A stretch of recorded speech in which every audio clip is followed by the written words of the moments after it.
So this afternoon we made the decision to preemptively evacuate East Valley, given what we were facing in terms of the weather forecast. What's already occurred up there, obviously, the other issue was that most of this rain was going to occur overnight, so we're really concerned about evacuating people overnight and look at the impacts in terms of safety of our first responders and people who are evacuating. So we've sent out an emergency mobile alert into that area.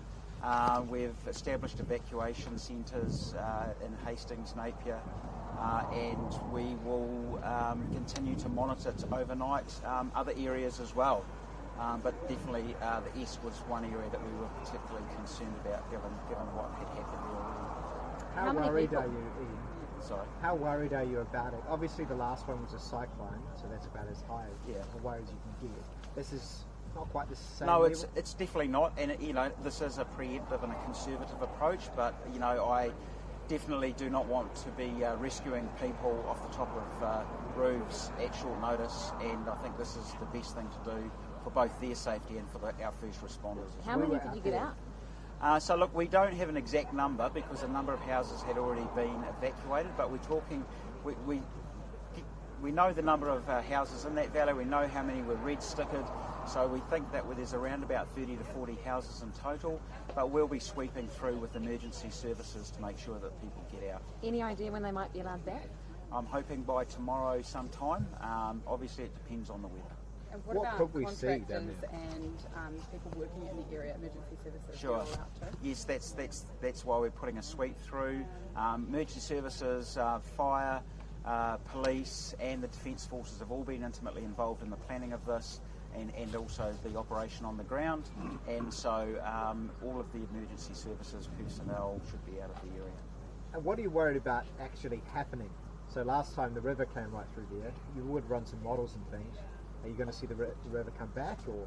Well, look, no, what we're worried about is that we actually don't know a lot about the river at the moment because of all of the silt that has come in. So the behaviour of the river to even this sort of level of rain, and that is part of the reason why we're taking a really conservative approach to this.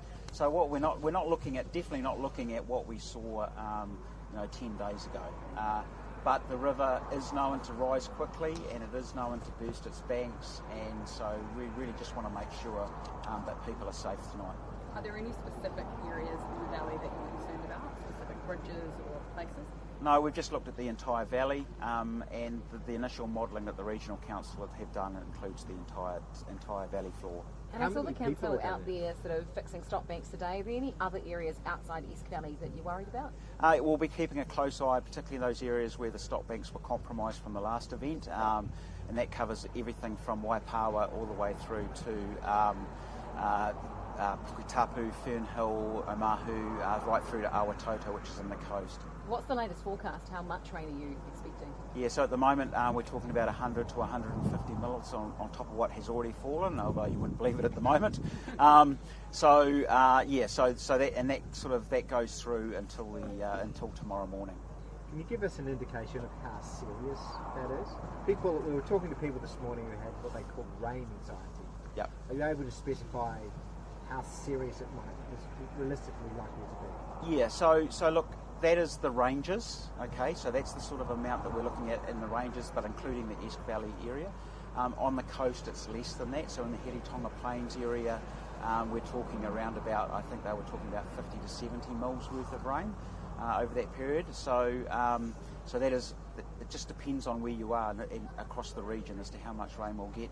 Look, this is, it's serious enough. It's not going to be, we hope that it's not going to be life-threatening. As I said, we've got people on the ground. We're actually physically going to have eyes on some of these areas overnight. We've done all the planning. We've got New Zealand Defence Forces here with their vehicles, police, Fire and Emergency New Zealand. We're as well prepared as we can be, considering that we're still responding to what happened 10 days ago. And by evacuating that valley, does that slow down some of the work up there? We looked up there today, we saw a lot of diggers at work. Well, it will do. Obviously, people will be asked to leave. And it's also slowed down our work in general because we've had to focus on that today. But that is the nature of response. Life safety is always a priority. Just a personal question, Ian. You've been working pretty hard the last wee while. This is probably your 14th or 15th day in a row or something. How are you feeling, and how is civil defence feeling in general to have to go through this again? Yeah, look, I did take a rest day. I think it was on Wednesday. I've sort of forgotten which day it is now. Yeah, I think as a sector, and we've been on the go since the first COVID lockdown, and if that's almost, well, it's 3 years ago almost. As a sector, I think, and definitely me and my staff, we've just lurched really from one event to the other over that time. We've had Napier floods. I responded to the Nelson Tasman floods in August, and there's a number of staff that have been we were in Auckland actually, and came straight back and actually helped respond to this. So look, we're really cognizant of people's well-being and health and safety. We check in often with each other. We have support people go through and talk to people, but it is really stressful, and particularly when they see their own community being impacted as well. So yeah, I'll be ready for a break at some stage again, probably early next week. And I think the important thing is that we do take those breaks so that we're fresh and able to carry on. And how are you feeling personally, having to do this all over again? That rain anxiety, are you feeling any of that? Yeah, I think so, but look, no, I'm not actually feeling anxiety. I suppose I'm concerned, but I definitely feel that the planning that I've seen go on in here during today is actually quite heartening. So even though, we're worried about these things, how we deal with it is we go through the planning and we make sure that we've got ourselves prepared, and that deals with the anxiety. With those evacuations, what decisions or what needs to happen for you to let those people back in? Because obviously they'll be pretty eager to get back stuck on to the clean-up. Yeah, and we want to do that as soon as we possibly can. So look, we'll have to take advice from the hydrologists and river engineers from the regional council. They are able to monitor that and eyes on the ground. If the weather doesn't turn out to be as bad as and the impacts on the river are not as bad as what we think it's going to be, then we'll be letting people back in. And how are people in the Esk Valley feeling about having to be moved out again and staying in a sort of defence centre? What is their feeling? Well, I don't know yet because that's only just occurred. But I'd have to say, I really feel for those people, and really hope that they don't have to stay in a civil defence centre. That they've got friends and family to go to. Really hoping that's where most of them end up. Look, this takes a toll psychologically on our community. So the mayor's here. There's a few people here that are all sort of feeling it, and basically have all been sort of through the ringer actually over the last sort of week and a half. You spoke about not wanting to rescue people off roofs at short notice. Are you making this preemptive evacuation order because the last minute too late? No, that's a completely different event. That was very short notice. The amount of rain that we got was well beyond what was originally forecast. And so this is not what we call a sort of a immediate action type of event. We've got some warning. We've known about this for the last day and a half. We've been planning for the last day and a half, and so it's great when you've got that time and space to actually do that planning. Did you not have the warning last time? Well, no, we didn't, because we only were looking at, and look, and I can't recall the exact figures because it's so long ago, but I mean, we received far more rain than what was actually forecast, and so we'd done our planning based on that rain, and we had done a lot of planning beforehand. So yeah. How many people are you expecting to actually go to the evacuation centres? Because from being down, it looks like a lot of those houses no one is actually in them. Yeah. So look, we're not only expecting people from the Esk Valley to evacuate. We're also expecting other people to self-evacuate, and there's the option that's open to them to, if they're feeling unsafe, that they can go to those civil defence centres. There's plenty of capacity in those centres. Look, we'll just take whatever comes. If people feel unsafe tonight in particular, it's going to start raining by the forecast later on today. People feel unsafe, they haven't got friends or family to go to, then go to one of the evacuation centres that we've put out, and you'll be received there. The construction-wise, how concerned are you in terms of the bridges making that capacity? So the modelling from the regional council shows that we're not going to have any serious impacts in terms of those existing bridges. They're still going through the assessments of those bridges, and particularly the bridge at the coast, State Highway 51. So any of these events, though, does put things back. Things change and we have to reassess. It's a little bit like an earthquake, I suppose, and aftershocks. So you've got to go back and have another look at them to make sure they're still safe. So that will be a challenge. Have you learned any lessons from last time? We were just talking about how some people have criticised civil defence, saying that they came too late, and that there was a cost to that. Have you learned any lessons from that time that might be applied here? Well, definitely in terms of look, I don't think there are any new lessons, because we had a different situation and we also had the resources in place. So, when Cyclone Gabrielle hit, there was literally a few staff and council staff doing their thing, plus the local emergency services. Now we've got additional police, New Zealand Defence Forces, which we normally don't have a huge footprint on the ground here in Hawke's Bay. So there's a whole lot more resources. We've got national incident management team that's come in from outside of the region to bolster our decision, our functions and our decision making. So that was a huge help. So I think they're two different situations. Thank you. Cool. So I mean, I don't know. We have got a representative. We've got representatives from. We've got the mayor. The mayor quickly, maybe, if that's okay. But we've also got 8 representatives from iwi and somebody, I think, from Te Whata Ora in terms of psychosocial. Yeah. So come on up. Come on up, guys. First of all, with this forecast and these heavy rain warnings, how are you feeling about it all? Well, I'm really pleased with the precautionary approach that our team has taken. It's about keeping people safe, and our message is, if you're not feeling safe, and please just go and stay with friends and family or an evacuation centre. That's our big message to our community. Are there any particular concerns you have in any particular areas? Well, we hear that the rain is coming through the Esk Valley, and so we are concerned about our most vulnerable community, which is Esk. And our hearts go out. They've been hit really hard. Flying over there the other day and sort of seeing the businesses that we know and love and seeing the homes and the devastation, it is a community that we have great concerns for. When that rain starts hitting tonight and it's going to be falling pretty hard, people will be hearing on the roof, thinking about what's going on outside. How do you think people around here are going to be feeling when it starts coming down? Well, our community, is traumatised. They've seen a lot. They've been through a huge cyclone, a huge event that they've never seen in Hawke's Bay in their lifetime. So there is a sense of people's nervousness.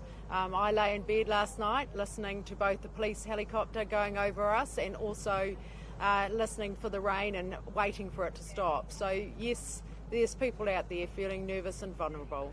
How are you feeling? Well, we're strong, and we've got some great regional leadership. We've got some great partnerships with our iwi partners. Everyone's pulling together and doing their bit, so we're part of an amazing team. Thank you. Thank you. Yes, I don't know if we've got Probably turn our live stream off. from Te Whata Ora. Sorry. Do you want to talk about any of that sort of psychosocial stuff? Yeah, why not? Yeah, that sounds good. Yeah. Anything from an iwi perspective, or?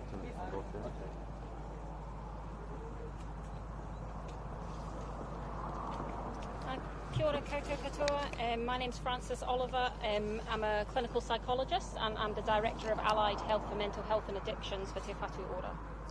Kia ora koutou, ko Waylon Tahuri Whaipakanga, ko ahau te kaiwhakahaere o te taiwhenua o Heratanga. I'm Waylon from the taiwhenua o Heratanga. And when you're answering questions, if you could just stand in front of the microphone, Yep. That would be really helpful. Thank you. We've just been talking about this term rain anxiety, which has started to come up. How do you think people are feeling out there having this heavy rain event so soon after the last one? We know that Cyclone Gabrielle has been a devastating event for our community. It has been an abnormal and an unusual event, and they are the emotional reactions that we would anticipate afterwards. that people have been through such a major event so recently, we would anticipate that people are feeling particularly anxious as the rain comes in this afternoon. And what might happen as a result of that? Well, we would particularly like to provide some emphasis on the children and young people in our community. We are hearing from our communities that our children and young people are particularly affected at this time. As adults, we know that the Civil Defence have given us early warning and that we have our plans in place to evacuate safely. But for our children and young people, this will remind them of the events of last week. For our children and young people, sometimes they show anxiety in a very apparent way, but sometimes it can be less obvious by acting out or acting in a way that is younger than their age. What should people do to account for that? For our children and young people, it's really important that our grown-ups and adults in our community take care of themselves so that they are in a position to take care of the children and young people in their lives. Self-care might seem trivial at a time like this, but just making that in the midst of everything today, of evacuating, of moving home into an evacuation centre for a temporary period, they're still taking care of their physical health, eating, making sure they're getting rest. And for our young people, it's about making sure that if they are going to be leaving their homes today, that they've got something, one particular toy with them that means a lot to them. And that the families are providing a clear, simple explanation of what's going on and reassurance that the Civil Defence have acted early in these circumstances.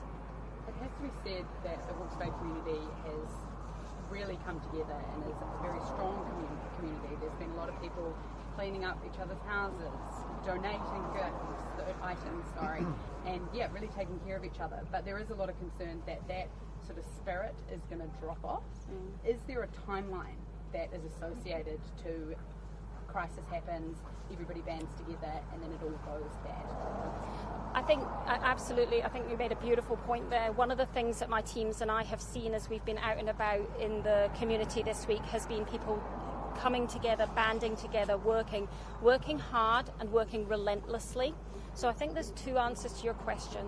The first message we would like to get out to people is that this is going to take us time, and we will do it, and we will do it by working together, but we need to pace ourselves.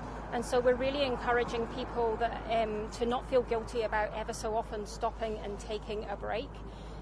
The other thing that is happening as we come into this second week, or come through this second week, is that we are beginning to see our national partners come into conversation with us and ask how they can sustain us, ask how they can help us, and help us think about recovery and the path ahead. Thank you. Thanks very much. Thank you very much. Cheers.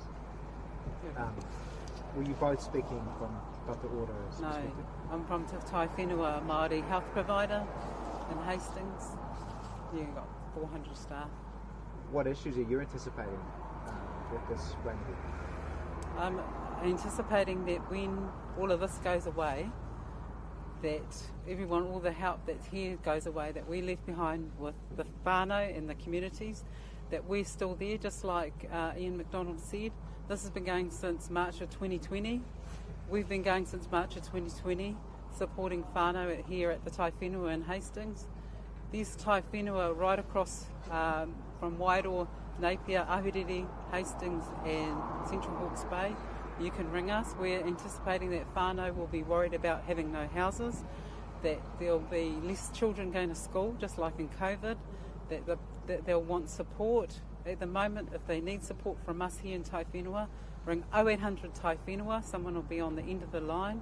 We also have our 0800 Whakamana line ready for kai packs. If people need blankets, kai, clothes, just give us a call. Our communities know us, they know that we're there. Give us a ring. Our Tai Whenua have been quite massive in any response to that. What's the feedback been from our Māori community to the Tai Whenua? The feedback's one of gratefulness. They know that we have been here since March of 2020. Unfortunately, we have become good responders to our local community. So our organisation, just like the other Tai Whenua, are governed by our marae, our mana whenua, our hapu. So they have expectations that we will be there supporting the whānau in our communities. Thank you. Kia ora.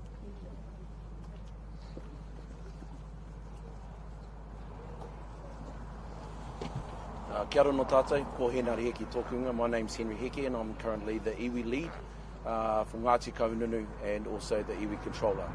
I'm happy to take any questions.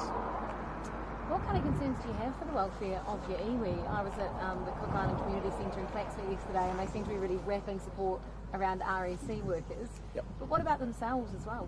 So, look, Tihei Maurio stood up in the COVID response, and one of Ngāti Kahununu's comments is that as long as you're inside the boundaries of Ngāti Kahununu, mai parituki tūrapirai will take care of you. So it doesn't matter whether you're Māori, Pacifica or ethnic minority groups, we're here to support everybody. So the Cook Island Centre was one of the centres that we assisted in standing up along with Te Aranga Marae and Waipatu Marae as a cultural responsive approach towards our Māori or Pacifica families or any other families, along with the Flaxmere Community Centre, E Whakasā Samoa Church next door, and many other groups that stood up as well. And it was really impressive to see there was such kind of like this feeling of sort of optimism there as they were sort of channeling in all these supplies. What's kind of the next step for that response?